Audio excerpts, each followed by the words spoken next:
So I was wondering if you could tell us just a little bit about what we could look forward to this spring. As far as the new musical, it's going to be much longer. It is 3 hours long. Oh, wow. Yeah, you're going to want to see both acts because it starts out with our major fairy tale characters, and they all live happily ever after at the end of the first act.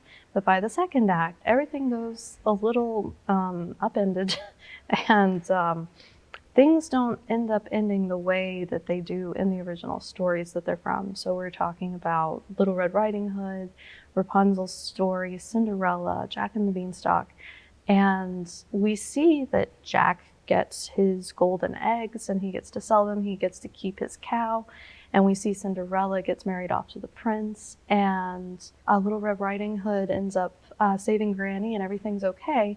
But by the second act, we all meet in the woods and the giant wreaks havoc on the kingdom. And we're faced with real life challenges, especially after the narrator.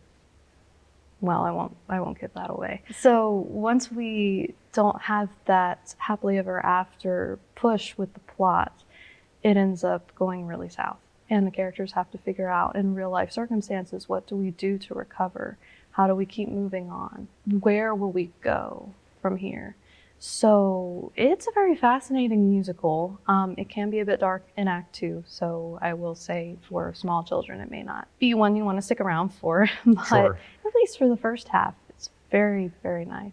Yeah, so I guess for the smaller children, if they were to watch the first act and then like at admission, grab a snack and then maybe it's bedtime, Yeah. that's probably okay, right? Because I think they kind of get a full story, right? And then you have your second act where it gets real.